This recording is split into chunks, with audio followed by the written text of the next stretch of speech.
নিশির বাতাসে যখন ঘাসের ডগা কাঁপে, দূরের মাঠে তখন এক টুকরো স্বপ্ন জাগে। চোখের পাতায় ভেসে ওঠে সবুজ মাঠ, গোলপোস্ট আর উল্লাসে ভরা গ্যালারি।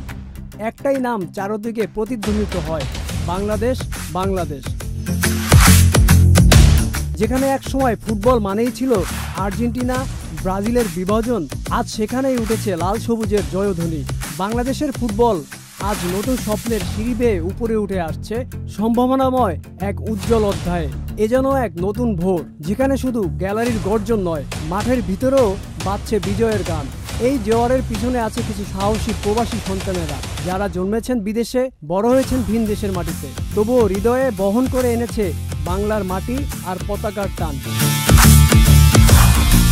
হামজা চৌধুরী ইংল্যান্ডের মাঠ ছেড়ে এসেছে দেশের ডাকে। তারেক কাজী, যিনি ইংল্যান্ডের শীত পেরিয়ে এসেছে লাল সবুজের শিবিরে। জামাল ভুঁইয়া ডেনমার্কে জন্ম হলেও বাংলাদেশ তার চেতনার ঠিকানা। সমিত, ফাহমিদুল, তারা সবাই মিলে যেন এক নতুন বাংলাদেশের মুখপত্র। একদিন বাংলাদেশ বিশ্বকাপ ফুটবলে খেলবে, এটা আর শুধু কল্পনা নয়, এখন এটা এক জীবন্ত স্বপ্ন। বহু বছর ধরে আমরা শুধু দর্শক হয়েছি, ভিনদেশি পতাকায় নিজেদের আবেগ ঢেলেছি, কিন্তু আজ সময় বদলেছে। এখন গ্যালারিতে উঠছে লাল সবুজের পতাকা, কণ্ঠে উচ্চারিত হচ্ছে বাংলাদেশ, বাংলাদেশ।